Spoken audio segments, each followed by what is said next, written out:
de télévision, nous nous excusons pour une fois de plus ce retard. À vous, chers téléspectateurs, crise au sein de l'UDPS, pendant que le secrétaire général et président à l'intérim appelle le membre et la base au calme, à l'apaisement.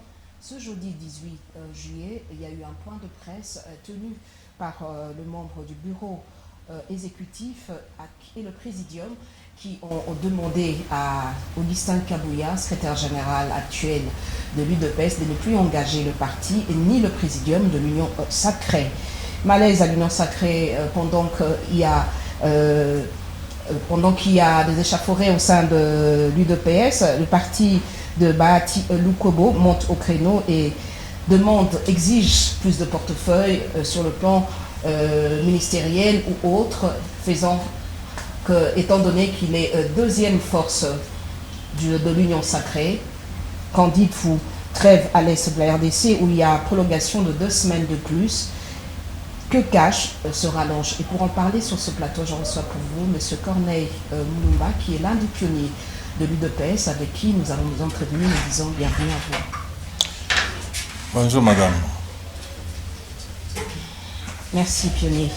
Et de l'autre côté, il y a M. Gaspard Songa, vous êtes le secrétaire fédéral de l'UDPS Tshisekedi. Bienvenue à vous sur ce plateau. Merci madame. L'entre-deux-jeux, sans plus tarder, mettre M. Corneille Moulumba, quand vous constatez ce désarroi au sein de l'UDPS, quel est votre constat? Mais c'est d'abord beaucoup de déchirement interne, parce que l'UDPS, c'est 44 années de ma vie. 44 années, pourquoi? Parce que nous autres, nous avons commencé en 80, à l'époque de la lettre ouverte des 13 parlementaires. Et nous avons participé à la création de l'UDPS en 1982. Pour ceux qui l'ignorent, le logo que vous voyez sur le drapeau de l'UDPS, c'est moi, Corneille Moulumba, qui ai conçu ça. Nous avons tout fait. Nous avons participé à la conception même du projet de société de l'UDPS. Nous avons donné corps à l'UDPS parce que nous avons reçu un papier, la lettre que les fondateurs adressaient au président Mobutu, Marshal Mobutu. Et nous avons donné corps à l'UDPS avec tous les textes qu'il fallait, avec tout ce qu'il fallait faire pour implanter les comités de l'UDPS dans tous les territoires du pays, dans tous les pays à l'étranger, et ainsi de suite. Donc, tous ces sacrifices-là, pendant 44 années, on s'est privé de tout. Mais ce n'est pas encore aussi grave, parce que nous sommes là face à vous, madame, nous sommes vivants. Combien ont été tués? Combien ont été torturés? Combien ont été ruinés? Combien de ménages ont été brisés? Combien d'orphelins? Combien de veuves? Pas pour un tel résultat. Lorsque nous avons fait tout ça, nous avons accepté tout ça, c'est pourquoi? Parce que nous étions déterminés à changer les conditions de vie de nos concitoyens. Nous étions déterminés à faire émerger ce pays. Vous comprenez que ce que nous vivons aujourd'hui nous éloigne de très loin. Même du slogan « Le peuple d'abord ». Même le slogan « Le peuple d'abord ». Tout ce que nous vivons aujourd'hui nous éloigne de très loin nos ambitions pour le pays et pour notre population. Mais ce que nous vivons aujourd'hui, en fait, c'est une conséquence. Ce n'est pas une cause, c'est une conséquence. Une conséquence de ce qu'on est sorti de l'état d'esprit de l'UDPS. Et on a ignoré les textes fondamentaux de l'UDPS. On a ignoré le combat de l'UDPS. On a ignoré l'idéologie de l'UDPS. Aujourd'hui, l'UDPS, on a ignoré les valeurs de l'UDPS. Aujourd'hui, l'UDPS, c'est faire beaucoup d'argent. Écoutez, là, je vous écoutez comme moi tous les jours, on a volé autant de millions, on a détourné autant de centaines, pas de millions, des centaines de millions, et ainsi de suite. Nous n'avons rien à voir avec ça. C'est pas nous. Nous ne nous reconnaissons pas dans cette façon de voir les choses. Mais le point de départ de tout ça, c'est quoi? Comme j'ai dit, c'est la violation des textes du parti et de l'état d'esprit. Dès lors que vous cessez de vous appeler UDPS et que vous chacun prend son morceau. UDPS Tshisekedi, UDPS Kibasa, UDPS ceci, UDPS cela, ça fausse le jeu. Parce qu'à ce moment-là, ça veut dire que les familles biologiques ont plus d'importance que les structures du parti, que l'organisation du parti, que les statuts du parti. Vous comprenez? Donc, ce qui se passe ne nous étonne pas parce qu'aujourd'hui, Kabouya est secrétaire général, il détient son pouvoir de qui? D'où? N'est-ce pas, vous voyez? Donc, ce qui se passe était prévisible. J'ai eu à maintes reprises l'occasion dans de multiples émissions de dénoncer tout cela. On traitait des grilles, comment dirais-je, de frustrés, de haineux. Les conséquences sont là. Et à quel moment? À un moment où notre pays n'a jamais été aussi menacé dans son existence. Et l'UDPS qui devait être le porte-flambeau du combat pour la victoire du pays, l'UDPS n'est pas là. Il est embourbé dans des discussions, dans des disputes, dans des choses, des querelles de bas niveau, et ça nous fait très très mal. Alors, Monsieur Gaspard Songa, vous êtes le secrétaire fédéral de l'UDPS Tshisekedi, disons les choses comme telles. Qu'avez-vous accueilli comme désarroi vis-à-vis du secrétaire général Kabouya? Madame, Kabouya n'est pas le secrétaire général de l'UDPS. Ah bon? Oui, je vous dis franchement, Kabouya n'est pas le secrétaire général. Mais ça fait plus d'un quinquennat qu'il est là. Écoutez. En train d'assumer l'intérim en tant que président à l'intérimaire et en même temps secrétaire général. Qui lui a légué ce pouvoir? N'est-ce pas vous, l'UDPS?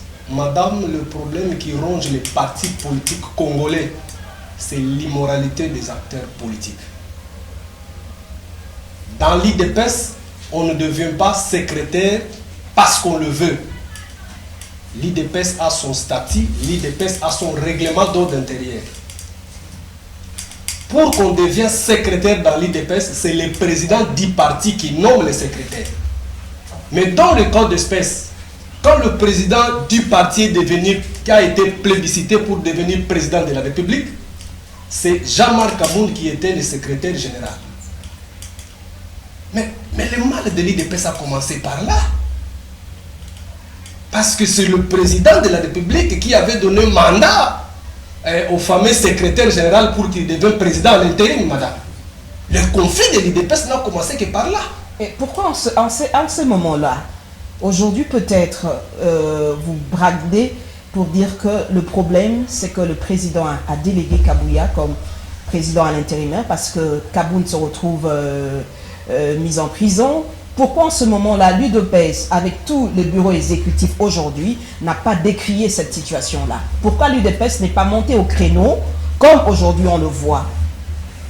Pourquoi avoir attendu le premier mandat et au second mandat, et pendant que nous sommes à un moment historique de notre nation, l'UDPS s'entretue entre ses fils? Pourquoi avoir attendu si longtemps? Madame, il y a des cris qui ont commencé depuis longtemps. Peut-être parce que vous n'êtes pas au courant. L'UDPS est un parti politique démocratique. Il y a des cris de cadres et des combattants qui parlaient depuis le temps. Les gens se sont accaparés du pouvoir de l'UDPS sans mandat. Le mandat du président du parti de l'UDPS doit avoir 5 ans. Mais depuis que le président de la République a été devenu président, cet exécutif s'est accaparé du pouvoir. Jusqu'à l'heure actuelle, ils appellent exécutif de quel mandat? Qui les avait donné? Donc ils peuvent faire 50 ans tels qu'ils sont là. Donc tous ce sont les exécutifs, ils sont des nationaux au sein du pouvoir. Non, plutôt au sein de l'UDPS. L'UDPS a son statut. Ces gens avaient le mandat, après le départ du président de la République, d'organiser les élections pour qu'on ait un président du parti. Ils se sont boutiqués tous pour ne pas organiser les élections. Jusqu'à l'expiration de leur mandat qu'on les avait donné. Heureusement, dans l'UDPS, il y a certaines structures de base. Parce que dans le statut, lorsque le président est absent, dans le cas d'espèce, mais dans le cas d'espèce, le président n'est pas encore absent. L'intérimaire, quand vous parlez du président, vous parlez d'intérimaire ou vous parlez éclairer la lanterne? Moi, j'ai dit ceci depuis le départ du président de la République à la tête de l'IDPS. L'IDPS avait une vacance, alors que ce n'est pas le secrétaire qui dirige l'IDPS, c'est le président du parti. Selon le statut de l'IDPS. Si, je vous dis ce qui est vrai, il faut aller lire le statut. Le pionnier est là, il va essayer de nous éclairer à ce sujet-là. Madame, je vous dis, c'est le président du parti. Si aujourd'hui vous voyez les cacophonies au sein de l'IDPS, c'est parce qu'à la tête de l'IDPS, il n'y avait aucune personne. Ces gens ont manigancé dans tout leur mandat. Le parti les avait donné le mandat de 5 ans, ils n'ont pas organisé les congrès. Parce qu'ils ont été échus de leur mandat. Le statut donne le mandat aux présidents fédéraux de se constituer entiers pour organiser les congrès. Mais ces gens-là, monsieur, madame, ces gens ont organisé les congrès qui est même étouffé par Kabou. Il y a bien qu'il y a le président aujourd'hui, mais qui n'est pas à l'exercice. Donc, si je comprends très bien, l'UDPS, au deuxième quinquennat, a eu déjà organisé le congrès que tout le monde réclame. Ça a déjà été organisé de façon officieuse. Bien entendu, madame. Vous en avez les preuves? Si nous avons les preuves, si vous voulez, vous devrez m'inviter dans une seconde, comme ça je viendrai avec toutes les preuves. Et qui ont pris part à ce congrès? Madame, les statuts parlent, ce sont les présidents, ce sont les fédéraux. Ils doivent se constituer à un tiers. Ces gens, voyant la malaise au sein de l'IDPS, ils se sont constitués. Madame, il y a des courriers, même à la présidence. Mais si le président, ses organes, ses boutiques ne peuvent plus lui montrer tous ces courriers-là, même, ils ont même les copies qui est à l'exécutif passé. Tous les courriers sont là. Ils ont introduit partout. Comme ces gens-là voulaient rester là jusqu'à l'éternité. Et c'est pourquoi ils ont même fait arrêter certaines personnes, les organisateurs. Malheureusement que le congrès a été organisé. Il y a un président qui avait nommé même le secrétaire. Et maintenant, les fameux que vous appelez le président, je ne sais pas si oui, ils avaient eu les mandats, qui les avaient étouffés. Qu'on les dise quoi, madame? Si on passe dans toutes ces tergiversations-là, on n'arrive pas à résoudre ces problèmes-là, l'IDPS va s'effondrer. Ils veulent seulement rester là-bas, mais ils ne font absolument rien. Ils avaient le pouvoir du mandat, leur mandat est déjà à la fin, il n'a qu'à quitter. Les présidents là, c'est le président de l'IDPS, ce sont les tiers de fédération qui l'ont émis en congrès. Maintenant, aujourd'hui, l'IDPS n'a même pas le pouvoir de s'organiser encore un autre congrès. Parce qu'ils ont tous les documents en bonne et due forme. Ok. Secrétaire fédéral, je veux revenir à vous à un moment donné. Pionnier, vous êtes cofondateur de l'UDPS. À l'absence du secrétaire général, si aujourd'hui, M. Kabouya, le secrétaire général du parti, le président à l'intérimaire, même si pour vous, vous ne faites pas fi de cette personne, à qui il devrait, d'abord, la première question que je vous poserai, à qui doit-il remettre sa démission? S'il doit rentrer dans la logique, il ne doit plus exercer en tant que président à l'intérim, secrétaire général, à qui devra-t-il remettre sa démission? Et puis, est-ce que vous ne pensez pas que ce malaise qui est au sein de l'UDPS est dû simplement à un problème de gâteau, de partage du pouvoir? Parce que certains se sentent lésés aujourd'hui, certains peut-être pensaient qu'ils pouvaient se pérenniser au poste, certains se sont vus 5 ans avant, ils n'ont pas eu droit au gâteau, et deuxième quinquennat qui a déjà commencé, il n'y a toujours rien. Est-ce que le vrai problème, c'est un problème d'organisation de tests, ou le vrai problème, c'est un problème de partage du pouvoir? Madame,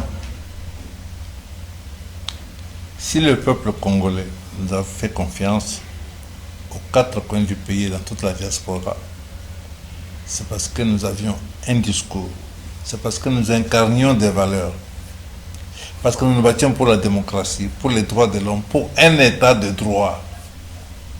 Donc, nous étions contraints dans notre agissement quotidien, dans notre organisation, de montrer au peuple que nous méritions effectivement cette confiance qui était placée en nous. Qu'effectivement, si nous voulions un état de droit, cet état de droit commençait par nous-mêmes, à l'intérieur de notre propre organisation. Nous devions en faire la démonstration. Et nous avons failli, il faut le dire. Madame, l'UDPS n'a jamais tenu de congrès. Vous contredisez. Mais Vous je contredisez donne mon le point, secrétaire fédéral sur je donne mon point ce de vue. plateau qui dit qu'il y a eu un congrès organisé en catimini. Vous recevez un pionnier de l'UDPS qui a sur ses épaules les sacrifices des millions de Congolais, des millions de nos collègues. Et moi, l'UDPS, ce n'est pas de la blague. Moi, l'UDPS, c'est le sang des autres. J'ai la chance d'être vivant. Combien sont encore vivants de ceux avec qui nous avions commencé en 1980? Combien? Donc, quand moi je parle de l'UDPS, il n'y a pas de celui-ci, il est chef de l'État, celui-ci est ministre, celui-ci est... Non, c'est pas ce qui me préoccupe. Ce qui me préoccupe, c'est que est-ce que ceux qui sont morts peuvent se retrouver dans notre combat aujourd'hui? Et quand je dis que l'UDPS n'a pas une tenue de congrès, je comprends nos compatriotes qui n'ont pas la notion de parti politique et donc de congrès. C'est quoi un parti politique, madame? C'est une association. Toute association est composée de ses membres. Et l'organe suprême de l'association, c'est l'Assemblée générale des membres. Dans le cas des partis politiques, on l'appelle congrès. N'est-ce pas? Donc, le congrès, c'est les membres aux différents niveaux qui délèguent leurs personnes, qui se retrouvent pour leur parti, parce que les membres sont les propriétaires du parti. C'est les membres qui sont les propriétaires du parti. Donc, qu'on me dise... Quand vous dites le membre en cas d'espèce, c'est la base ou c'est le bureau, c'est les membres exécutifs, le bureau politique? C'est tout le monde? Le bureau politique doit être l'émanation des membres, justement, on appelle base, mais c'est ça, le congrès qui incarne le parti, l'organe suprême. Donc, ceux qui dirigent le parti, à un moment ou à un autre, à quelque niveau que ce soit, ne sont que des exécutants qui sont désignés par les propriétaires du parti qui sont les membres. Malheureusement, dans notre pays, sortant de la dictature du MPR, n'est-ce pas, parti-État, beaucoup de membres n'ont pas compris qu'ils sont les propriétaires du parti. Et donc, ceux qui sont amenés à les conduire à un moment ou à un autre sont ceux-là qui sont les chefs, et on s'incline, on se met à genoux. Mais non, c'est l'inverse. C'est pas ça. Parce que si les membres comprennent que à tous les échelons, au niveau national, comme provincial, comme local, c'est les comités de base là qui sont les propriétaires du parti, qui désignent les dirigeants aux différents niveaux. Si tel était le cas, à ce moment-là, ça veut dire que on fait le congrès du parti, on invite donc comme dans notre cas, une fois qu'on a reconnu l'UDPS officiellement, parce que nous étions dans la clandestinité, la première chose qui devait se faire, c'était quoi? C'est qu'effectivement, nous puissions convoquer le congrès. Qui devait le convoquer? C'est d'abord le président du parti qui était Frédéric Ibassamaliba. C'est lui, en tant que président, qui devait convoquer le congrès. N'est-ce pas? Mais aussitôt que le parti a été reconnu, il y a eu, il faut le dire... Donc, si nous devons faire référence à Frédéric Kibassamaliba, Oui. c'est l'époque du Zaïre. C'est depuis cette époque-là qu'il n'y a jamais eu de congrès au sein de l'UDPS. Depuis que l'UDPS a été reconnu, pendant la clandestinité, nous nous étions organisés. Nous avions un président qui s'appelait Frédéric Ibassamaliba, un premier vice-président qui s'appelait Joseph Ngalan Pandangela, un deuxième vice-président qui s'appelait Bassel Yahweh, un troisième vice-président qui s'appelait Vincent Boakiem, un secrétaire national à l'organisation qui s'appelait Etienne Tshisekedi Moulumba, un secrétaire national à l'économie qui s'appelait économie et finances qui s'appelait Faustin Birindoa, et j'en passe. Donc nous étions organisés sur la clandestinité de cette manière-là.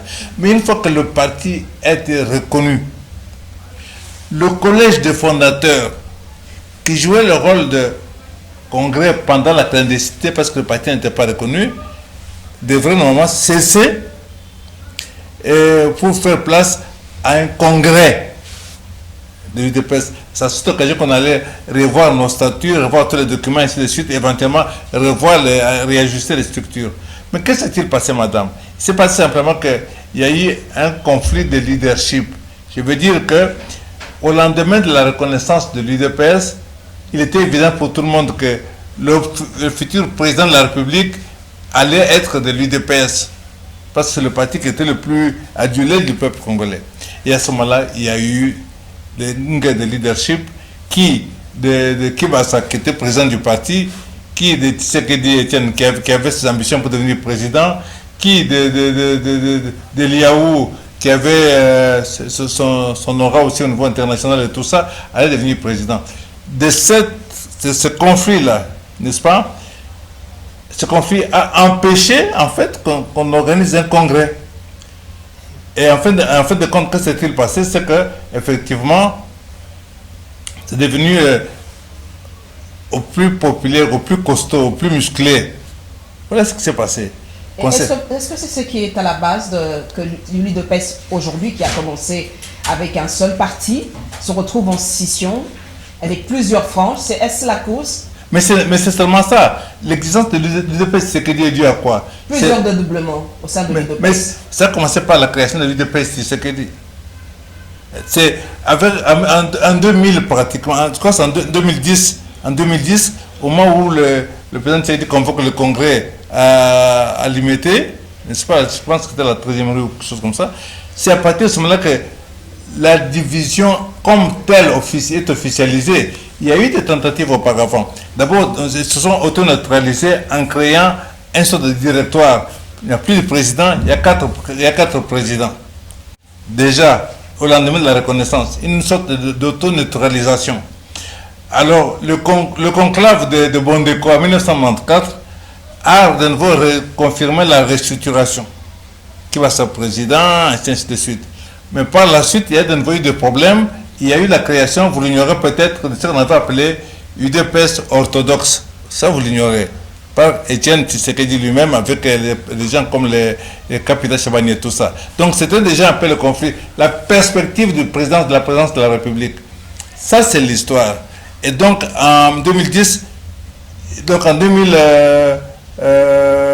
96, quelque chose comme ça, il y a eu des tentatives d'organiser un congrès, notamment pas avec les Belchika et autres. Mais on a de nouveau étouffé ça.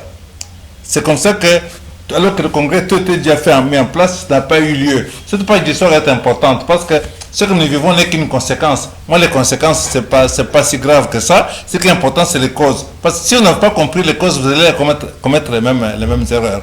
Donc, il y a eu les Belchika avec toute la bande qui ont créé le CDPS aujourd'hui.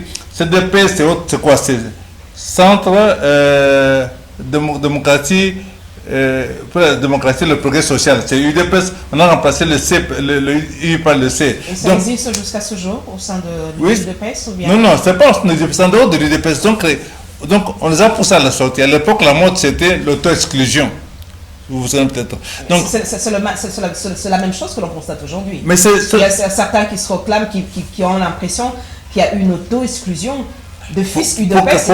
Pour quelle raison? Parce que si on avait tenu des vrais congrès, dans un congrès, tous les membres du parti, tous ceux qui ont de l'ambition et autres se retrouvent. N'est-ce pas? On se met d'accord sur les textes et on voit le meilleur qu'on place, l'homme qu'il faut à la place qu'il faut, la femme qu'il faut à la place qu'il faut. N'est-ce pas? C'est ça le rôle des congrès. Oui. Mais si on ne tient pas de congrès, alors Kabouya se revendique de Tshisekedi, n'est-ce pas? À partir de ce moment-là, peu importe vos statuts, ça n'a pas d'importance. Donc, peu importe ce qui se passe en ce moment, son pouvoir Kabouya ne tombera pas. Son pouvoir retient d'ailleurs. Oui. Kabouya ne tombera que si le Tshisekedi le lâche. Quand vous dites si le Tshisekedi le lâche, ça veut dire? Oui, mais je crois que c'est pas compliqué. S'il est là du fait de Tshisekedi, comme Kabound était président intérimaire en violation des statuts, parce qu'il bénéficiait d'un mandat spécial. Donc, si je comprends bien, pour que Kabouya, secrétaire général de l'UDPS, puisse tomber, il faudra un mot d'ordre du président de la République. Oui, mais à moins qu'il y ait un congrès et que le président soutienne ce congrès. Vous comprenez? Je reviendrai. Et si le président soutient ce congrès, oui. Mais si le président soutient le congrès, c'est qu'il lâche Kabouya. Parce qu'il est impensable que les cadres du parti, de l'UDPS, les cadres qui sont dans l'UDPS, réunis dans un congrès normal, transparent, désignent Augustin Kabouya comme secrétaire général. Parce qu'un secrétaire général... C'est mon point de vue. Hein? Oui, mais c'est mon point de vue. C'est votre point de vue. Je donne mon point de vue. Pendant qu'il y a cette crise, on voit quand même certains députés provinciaux et certains membres lui accorder quand même bénéfice. Mais oui, mais madame, vous savez que c'est lui qui a dressé la liste des candidats députés, n'est-ce pas, aux différents niveaux. Et vous n'ignorez pas... Donc ils sont rédévables. La corruption morale. Et vous n'ignorez pas que beaucoup de députés, cette législature comme avant, ont payé rubis sur ongle pour figurer sur la liste, comme des gens ont payé pour figurer au gouvernement, comme des gens ont payé pour figurer dans les entreprises. C'est tout cette... C'est des allégations. Non, mais vous nous apportez. Je veux revenir. Je termine pour dire seulement qu'il suffit seulement qu'on fonctionne comme un parti politique, avec un bureau politique normal, avec des organes délibérants normaux. Tout ça ne se produirait pas parce que les discussions se passeraient dans d'autres conditions. Et chaque niveau sont des conséquences. Alors, secrétaire fédéral, M. Gaspard, selon le pionnier, il n'y a jamais eu de congrès. Mais vous, nous avez rassuré ici, sur ce plateau de Ambé Télévision, dans ce magazine Grand Débat, il y a eu un congrès. Or, selon l'explication, en suivant le pionnier, le congrès ce serait le remède, justement, à la situation ou aux différentes crises que connaît l'UDPS avec ses scissions aujourd'hui. Qu'est-ce que vous en dites? Madame, je ne sais pas si le pionnier est en train de parler de quel type de l'UDPS, parce qu'actuellement, il y a plusieurs l'UDPS. Oui, je vous laisse continuer. Dans cette logique, si, selon vous, quand vous aviez tenu votre congrès, c'est le congrès simplement, ça devait réunir toutes les scissions UDPS, toutes les franges UDPS, ou ça devait réunir seulement UDPS limité? Mais madame, je vous pose une question. Le président de la République... Non, moi je vous pose des questions, moi je suis journaliste. Oui, merci. Quand le président Félix Tshisekedi était venu président de la République, il a été plébiscité par quel type de l'UDPS? C'est l'UDPS délimité. C'est l'UDPS Tshisekedi. Délimité. Délimité. Qui depuis certain temps avait déjà organisé le congrès pour que lui devienne président du parti. Je ne sais pas s'il va me dire le contraire. Parce qu'avant qu'il devienne président de la République, il a été déjà président du parti par le congrès. Après son départ, parce qu'il laisse le parti, il va nommer... Il n'était pas président du rassemblement, du RASOP? Non, j'ai dit ceci, le président Tshisekedi, Félix Tshisekedi était le président de l'UDPS, élu par le congrès. Et quand il devient président, d'ailleurs c'est le parti qu'il avait plébiscité pour qu'il soit candidat. Quand il devient président de la République, il commet une erreur de nommer Jean-Marc Aboun comme président à l'intérim. C'est ça là d'abord. Je parle de l'UDPS là. Parce que c'est une disposition qui n'est pas statutaire. Et c'est pourquoi Jean-Marc Aboun nous a conduits jusqu'à ce que vous savez que nous, il y avait des voix par-ci, par-là. Kaboun, qui s'est fait président en intérim, lui nomme maintenant Kabouya. Comment Kaboun pouvait-il se faire président à l'intérim alors que l'UDPS est régi par les tests? Où étiez-vous, les secrétaires fédéraux qui sont censés jouer à la police au sein de l'UDPS, sonner la cloche quand ça ne va pas? Pourquoi avoir laissé ce désordre pendant très longtemps? Ok, madame, je vais d'abord chercher à vous rappeler que dans l'UDPS, c'est une question de force. Nos frères kassaïens, soit l'interfédération des Kasaï, c'est la première force de l'UDPS. La deuxième force dans l'UDPS, c'est l'Inter-Léopoldville. Quand je parle de l'Inter-Léopoldville, je vois les Kinshasa, Bas-Congo et Bandundu. C'est la deuxième force, ainsi de suite. C'est ainsi, à chaque fois, s'il y avait l'organisation du congrès, souvent, les présidents du parti, comme ils étaient majoritaires, ça venait de l'autre côté là. Comme vous savez que nous, les tendances dans nos partis politiques, c'est toujours, la plupart dont ils veulent toujours s'adhérer à certains partis politiques où le leader est peut-être à une appartenance. C'est ainsi qu'à chaque fois quand le président Faure-Chrétien Tshisekedi était le président du parti, les secrétaires du parti étaient soit encore de l'interlopolville, soit encore dans d'autres sièges. Et aujourd'hui, ce n'est pas le cas. Cette balance-là, cet équilibre. Aujourd'hui, il n'y a pas cet équilibre-là. Mais non, cet équilibre n'existe pas. Vous savez pourquoi Kabouya est là-bas, il demeure là-bas? Parce que la première force qui était censée débalancer pour contrecarrer, maintenant, il s'est misqué dans tout. C'est pourquoi vous voyez cette crise ici. Moi, j'ai dit ceci, Kabouya n'a jamais été secrétaire général. Je ne sais pas s'il va me contredire. Dans l'IDPS, pour qu'on devienne secrétaire général, c'est le président du parti qui nomme. Et quand on lui appelle secrétaire général, c'est sur base de quel statut? Il n'a jamais été nommé par le président du parti. Mais le président, dans quel président du parti? Kaboun était le président du parti, qui l'a nommé.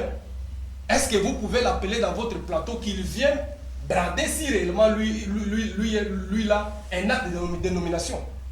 Mais il assume l'intérim. C'est une violation, madame. Pourquoi n'avoir pas contesté en ce moment-là? Pourquoi n'êtes-vous pas levé au créneau, n'êtes-vous pas passé ou je ne sais pas faire beaucoup de bruit? Aujourd'hui, par exemple, la crise que l'on vit aujourd'hui, les combattants se lèvent. On sent qu'il y a eu du bruit. Il y a eu du bruit qui fait qu'aujourd'hui, nous en parlons. Mais si, à ce moment-là, quand il y a eu cette violation-là, vous avez décrié comme ça se passe aujourd'hui, je pense qu'on aurait trouvé une piste de solution. Madame, je vous avais dit auparavant que le vrai problème qui règne dans le parti politique ici chez nous, c'est l'immoralité. Parce que tous ces gens-là qui commencent à parler aujourd'hui, ils étaient tout autour de ces boutiques pour chercher le pouvoir. Mais il y a des gens qui criaient de haut et fort. Comme les secrétaires fédéraux que vous êtes. Comme nous. Comme les autres que je ne dois pas citer ici au plateau. Comme d'autres. Mais je vous ai déjà ici que combien de combattants qu'on a arrêtés là-bas? Combien de combattants qui sont aux arrêts? Madame, ce n'est pas moi qui invente. L'IDPS a son statut, l'IDPS a son règlement. À ce moment, puisque pour certains, il n'y a jamais eu de congrès, quelle est la piste de solution? Avant de continuer, j'aimerais d'abord que l'on suive cet élément que je veux demander c'est un élément de moins d'une minute. Qu'on suive cet élément du bureau exécutif qui a tenu hier au Centre culturel Boboto. Suivons cet élément et puis nous revenons.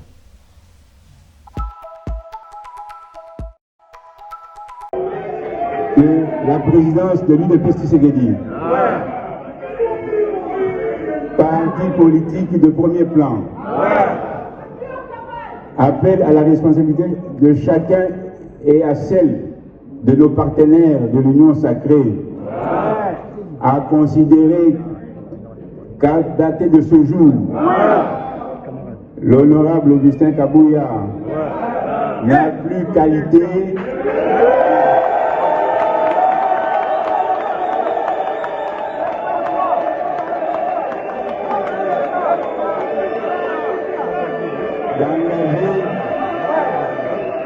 d'engager l'Union pour la démocratie et le progrès social, l'UDPS Tshisekedi ensemble.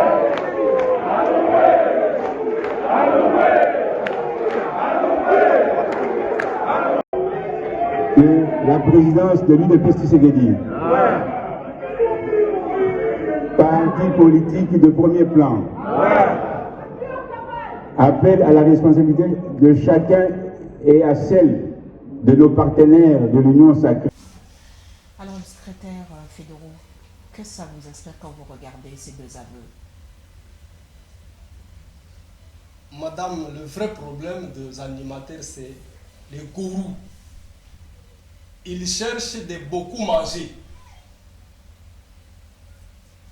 Parce qu'en réalité, ils veulent seulement et qu'ils soient là. Or, l'IDPS, c'est un parti de masse. ce n'est pas seulement que ceux qui sont là-bas qui sont habilités à organiser le congrès. Ok. Et s'ils sont hors délai, ils vont convoquer le congrès sur base de quoi? Madame, c'est les statuts, ce sont des textes qui nous régissent. Ces gens-là, leur mandat est déjà échu. Le pouvoir dans l'article 41 de l'IDPS, dans le statut de l'IDPS, donne le pouvoir aux fédéraux. Et les statuts parlent de 1/3. Et si les 1/3 se sont organisés, se sont réunis, ils ont envoyé les documents, le courrier à la présidence, à l'ancien exécutif, ainsi de suite. Mais ces gens-là ont fait fi pour se maintenir. Mais comment voulez-vous qu'on dise que non, qu'il n'y ait pas le congrès? Donc pour qu'il y ait le congrès, il faut qu'on désigne les gens. Il a fallu que Tshisekedi soit là, il a fallu que Kaboun soit là, mais non. Tout celui, d'abord ce n'est pas nous, ce n'est pas moi, c'est les statuts qui a dit que les tiers des... Lorsque le président est absent, c'est les secrétaires accompagnés du président de la Convention démocratique et le président le président de la CEP. Pendant un temps de mois qu'ils s'organisent le congrès. Ce qui n'a pas été fait. Et ils ont pris le pouvoir de l'IDPS en violation jusqu'à ce qu'ait appiré leur mandat. Alors, quelle est la piste de solution? Mais madame, je suis tenté de vous le dire. En réalité, ce n'est pas moi, mais les tiers de fédération. Ils ont tous les documents. Ces gens se sont mis ensemble et ils avaient les invitations lancées à la présidence partout. Ces gens, lorsqu'on a mené, on a acquis des réceptions dans leurs invitations. Mais les courriers n'arrivaient pas là-bas. Maintenant, il fallait les attendre pour qu'ils puissent détruire l'IDPS.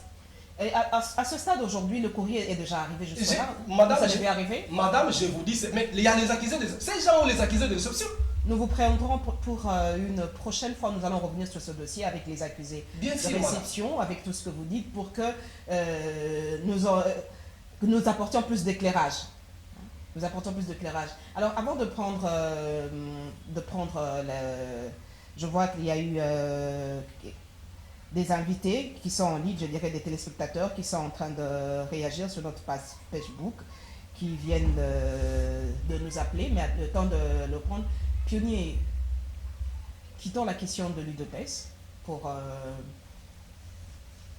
quel est l'avenir politique que vous voyez de l'Union sacrée aujourd'hui, avec tout ce qui se passe, avec toute la scission, avec tous les problèmes qu'il y a à l'UDPS aujourd'hui? Pensez-vous que l'Union sacrée, hier le conflit, on disait que c'était FCC-Cash, cette coalition-là était à la base de beaucoup de maux. Aujourd'hui, il n'y a plus cette coalition. Aujourd'hui, c'est l'UDPS et ses alliés dans l'Union sacrée. Il y a des malaises. Est-ce que peut-on dire que cette coalition de l'Union sacrée a de l'avenir? Madame, sincèrement, je n'ai jamais cru à l'Union sacrée. Pour quelle raison? Pour une raison simple. Lorsqu'on fait une coalition, c'est autour d'un programme. Qu'est-ce que nous allons faire ensemble pour gouverner, dans la gouvernance du pays? Quelles sont nos priorités? Vous avez un parti politique, vous avez vos priorités, il a un parti politique, il a ses priorités, j'en ai aussi. Et on essaie de trouver une sorte de point d'intersection, un programme commun. Maintenant, quand on a ce programme, c'est ce programme qui va déterminer si on a la majorité ou pas. C'est-à-dire que si à ce programme adhèrent beaucoup d'autres partis, la majorité des personnes ou pas. Mais si ce n'est pas le cas, alors on se met ensemble pour le beefsteak, excusez-moi l'expression. On vient pour se partager le pouvoir, pour se partager le gâteau. Alors pourquoi est-ce qu'on peut être étonné que l'AFDC dise que nous ne nous retrouvons pas? Mais oui, ils ne se retrouvent pas parce que c'est pour ça qu'ils étaient là, pas autre chose. Mais c'est là où moi je dis que je regrette beaucoup que le président de la République n'ait pas compris que sa force à lui, c'est l'UDPS et pas l'Union sacrée. Sa force à lui, c'est ce parti politique qui a combattu pendant autant de temps. Il avait le devoir de remettre ce parti debout, de lui permettre de remobiliser. Il avait tous les atouts, puisqu'il avait l'aura du président de la République, toute cette position-là allait lui permettre qu'on puisse démultiplier ce que nous avions fait sans un rond, n'est-ce pas? Maintenant, avec l'État, on peut multiplier par 100 la force de l'UDPS. Parce que nous avons été partout sans un rond. Donc, uniquement avec notre discours, avec notre bout de papier. Donc, avec ça, il aurait eu une force. Or, il a bâti sur du sable.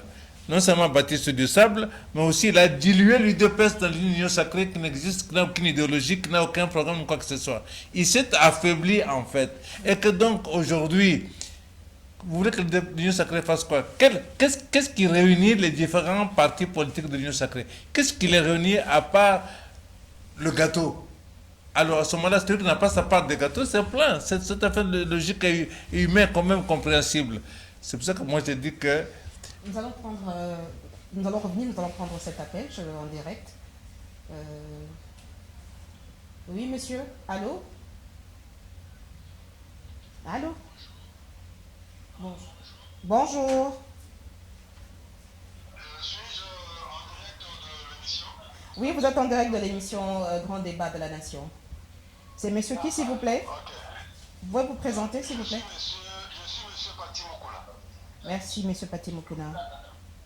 Congolais. Nous vous suivons, nous vous écoutons.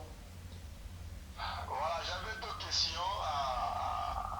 Une question aux deux intervenants. Oui. Et une autre question à Eli Kouloukoulou, parce que il est aussi intervenant dans... Eli Kouloukoulou n'est pas avec nous malheureusement. Il n'y a que le secrétaire fédéral de l'UDPS Tshisekedi et le pionnier Corneille Moulumba. Voilà, ça me permet de poser deux questions au lieu de trois questions. Voilà, allez-y. La première question, c'est au secrétaire Fédéral. Au secrétaire qui est sur le fédéral, celui qui est sur le plateau. Oui. Ma question est de savoir si leur déclaration désavouant leur secrétaire général, si cette déclaration est statutaire. Parce que l'UDPS prône l'ordre, un état de droit. Alors moi j'aimerais savoir si les secrétaires ont le statut de l'UDPS reconnaît au secrétaire le droit de désavouer. Est-ce une démarche parallèle ou une démarche non statutaire? Voilà. Ça, c'est ma première question. Oui. Ma deuxième question au pionnier de l'UDPS, c'est de savoir si lui qui se dit cofondateur de l'UDPS, donc il maîtrise le contenu qu'ils ont donné à ce parti politique, un parti du progrès social, de l'état de droit, du respect de la démocratie et j'en passe les autres valeurs de l'UDPS. J'aimerais savoir si aujourd'hui, lui, en tant que cofondateur, est-il fier de ce que l'UDPS fait comme politique? Est-ce que c'est du progrès social? Est-ce que c'est de la démocratie? Est-ce que c'est de l'état de droit? Avec tout ce qu'on voit comme scène, cinéma et théâtre, détournement, désavouement, est-ce que tout ce qui se passe aujourd'hui dans la gestion publique est l'image de ce que l'UDPS prône dans ses valeurs? Voilà mes deux questions. Merci à vous, monsieur Pati Mokuna. J'aimerais demander, est-ce que vous suivez MB Télévision de Doussa en ce moment? Je vous suis depuis la commune de Limité, même si je bouge de temps à autre, mais je vous suis depuis la commune de Limité. Merci à vous, monsieur Pati Mokuna, et à tous nos téléspectateurs qui nous suivent depuis Limité, qui ont rejoint ce débat. Merci à vous. Nous revenons à l'antenne et restez à l'écoute. Restez plutôt en train de nous suivre. Voilà, retour au plateau. Merci beaucoup, monsieur Pati Mokuna. Deux questions. De retour. Oui. Je pense que pionnier. Bien, écoutez. Vous avez suivi la question, bien ou entendu, il faudra que je bien rafraîchisse? Non, c'est bon. D'accord. J'ai dit à M. Moukouna que... Est-ce que vous êtes fier? D'abord, non seulement je ne suis pas fier, mais la manière dont le pays est géré ne correspond pas du tout à notre combat de l'UDPS. Il faut le dire. Le président de la République, fils maison, quand il accède au pouvoir, il ne s'est pas entouré des gens qui avaient combattu à l'UDPS, qui en avaient l'idéologie, qui connaissaient le sens du combat. Il n'a pas fait ça. C'est ce qu'il aurait dû faire. À ce moment-là, on lui aurait apporté plus de lumière parce que nous, notre combat n'était pas un problème d'argent. Parce que si c'était de l'argent, il n'y aurait pas d'UDPS aujourd'hui. Nous avons refusé l'argent. On a proposé l'argent. On nous a frappé, on a torturé, on a dit malgré tout, nous continuons. C'est ce qui fait la différence avec les jeunes d'aujourd'hui. Ils viennent pour se faire de l'argent.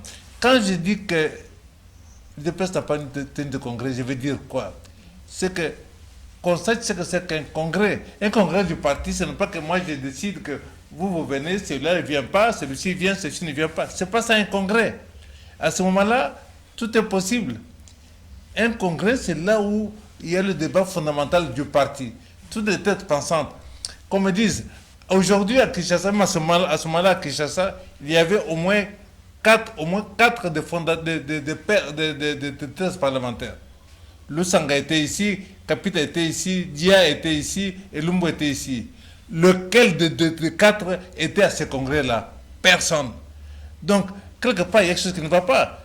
Vous n'avez pas dit que nous tenons un congrès du parti sans les cadres les plus emblématiques du parti qui sont là vivants.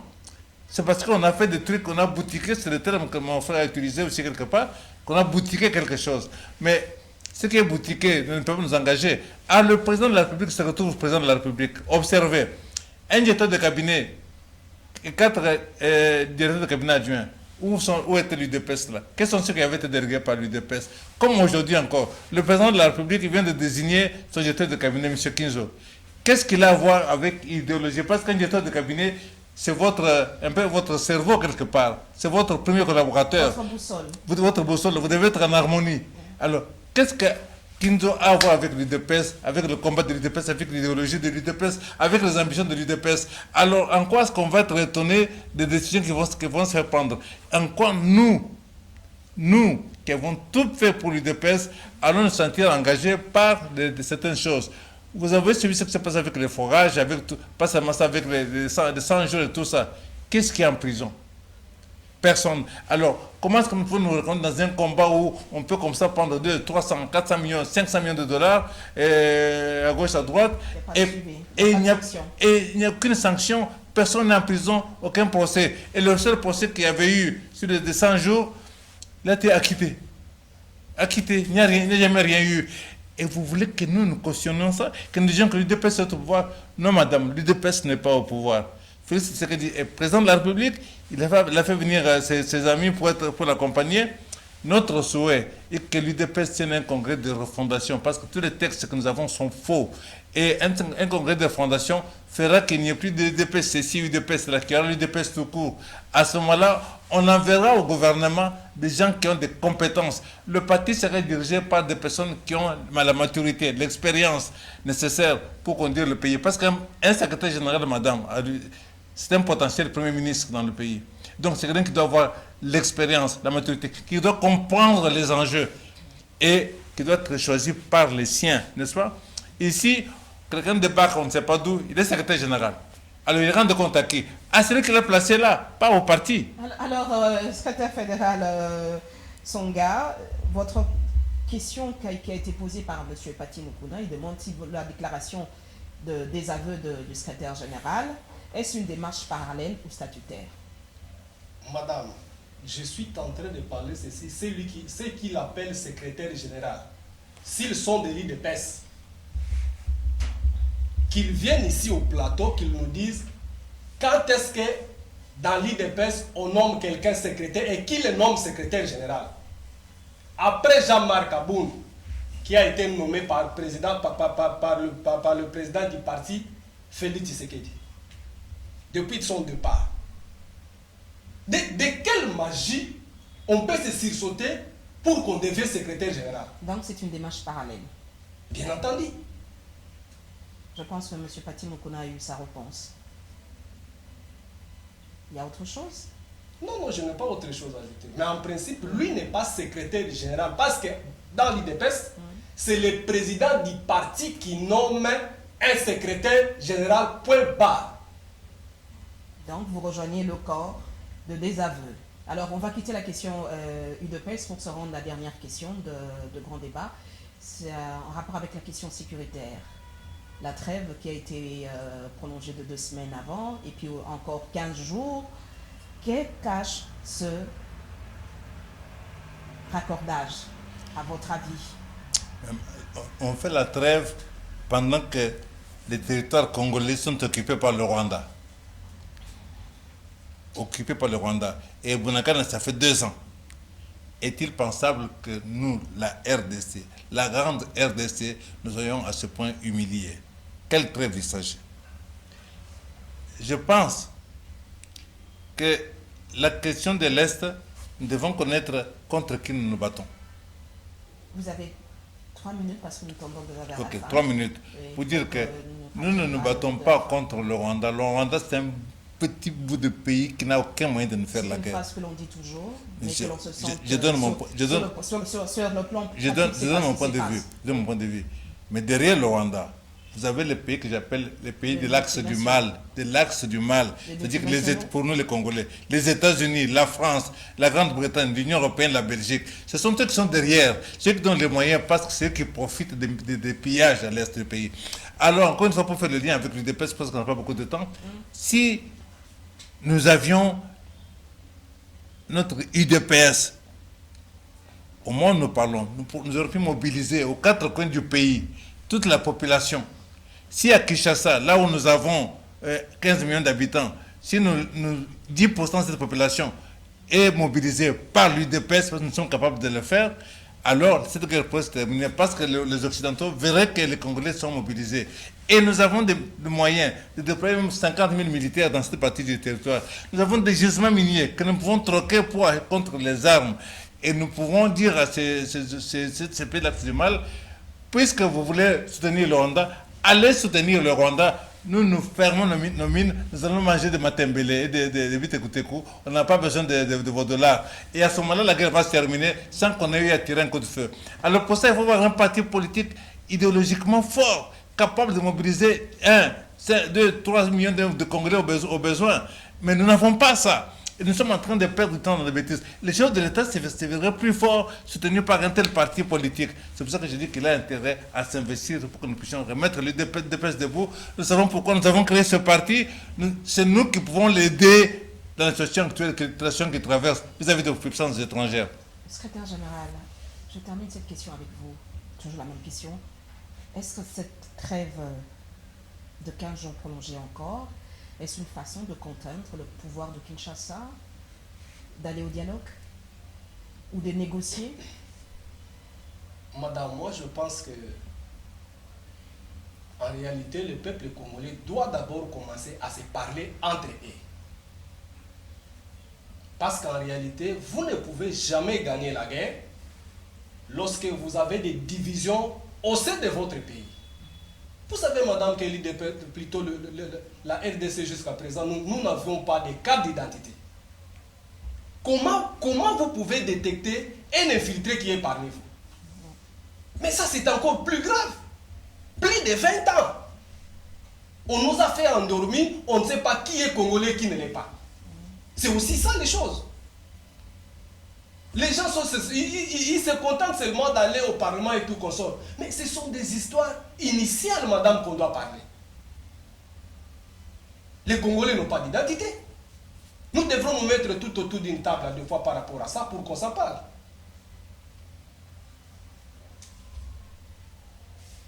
Vous avez fini?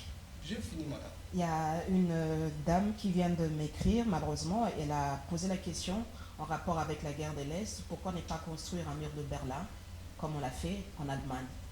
Parce que la RDC a tous les potentiels, la RDC a tous les moyens, c'est Madame Aziza Bombeto qui a écrit ce message, WhatsApp, en nous suivant, on a dit pourquoi, qu'est-ce qui fait que la RDC, nous sommes en guerre, nous ne fermons pas les frontières, Pourquoi ne pas construire, ériger un mur de Berlin? Parce que nous en avons les moyens. Madame, selon le rapport de l'ONU, le Rwanda a envoyé 4000 soldats rwandais chez nous. Nous avons une armée de plus de 150 000 soldats. Alors, nous pouvons décider aujourd'hui, nous décidons de déployer 50 000 soldats là-bas. 50 000 soldats. C'est quoi 50 000 par rapport à 4 000 ou 10 000? Si nous mettons 1000 soldats congolais par village dans le Grand Nord, s'il y a 1000 villages, ça ferait 10 000 soldats. 10 000 soldats, ça sert encore quoi par rapport aux 50 000? Nous avons toutes sortes de gisements. Pourquoi ne pas gager même un de nos gisements pour acheter des armes les plus sophistiquées, obtenir une négociation des avions? Nous avons des gisements qui rapportent beaucoup d'argent, qui ont de grands potentiels. Donc, tout ça, c'est la distraction. Décidons-le aujourd'hui. Que nous déployons autant de soldats là-bas. 2, que nous négocions ces armes. 3, décidons que samedi prochain, nous puissions faire descendre dans la rue de Kinshasa, par exemple, même 1 million de Congolais, et dans chaque province, qu'on mobilise des Congolais. Je vous assure que la guerre va se terminer sans qu'on ait besoin de tirer un coup de feu, sans qu'on ait besoin de construire un mur. C'est aussi votre mot de fin. Hein? Merci. Monsieur Gaspard. Madame, si moi j'étais un enseignant, j'enseignerais à mes enfants que l'homme blanc est le diable de l'homme noir. Parce que depuis la nuit du temps, ce sont ces gens-là qui nous embêtent. Nous devrons être souples. Quand tu vois un homme blanc vient dans votre pied, vous devrez réfléchir 10 000 fois. Mais les Congolais d'abord doivent se réunir entre eux. C'est ça la première force. Donc, je rappelle encore à tous nos téléspectateurs, à tous ceux qui nous suivent ce membre de l'UDPS, puisque vous êtes issus de là, le dialogue entre Congolais est une nécessité à ce stade. Madame, c'est notre pays, c'est pas mal. Merci. Merci. Voilà, c'est donc par ici que nous mettons... c'est donc par ici, allais-je dire, hein, que nous mettons un trait à votre magazine Grand Débat. Merci à nos téléspectateurs, téléspectatrices qui nous ont écrit. Nous ne pourrions pas prendre tout le monde. Merci à Madame Aziza pour la dernière question. Merci à Monsieur Pati Mukuna qui ont intervenu en direct. Et sur ce plateau, moi j'avais reçu pour vous le pionnier, Monsieur Corneille Mulumba, qui est le pionnier et membre cofondateur de l'UDPS, à qui je dis merci pour cette invitation, pour nous avoir rejoints en cette débat. Et puis également Monsieur le secrétaire fédéral en charge de droits humains, Monsieur Gaspard Songa plutôt, merci. Gaspard Songa, merci à vous également pour nous avoir rejoints dans ce débat. Il y a beaucoup de choses à dire. Nous promettons peut-être revenir, nous allons voir comment organiser un autre débat autour de certaines questions qui ont été relevées et certaines préoccupations des téléspectateurs. Et pour ce jour, nous avions parlé dans thématique, il s'agissait de l'égoïsme de l'UDPS qui est à la base d'une scission au sein de l'Union sacrée. C'est donc par ici que nous mettons un terme à cet grand débat. J'allais simplement vous rappeler que vous avez la possibilité de suivre grand débat aujourd'hui dans la soirée, c'est-à-dire à partir de 22h. Vous pourrez suivre grand débat et la rediffusion dimanche à 15h, mardi 22h, jeudi 11h sur MB Télévision. Merci à toute l'équipe technique d'avoir été là avec nous et on se retrouve à la prochaine.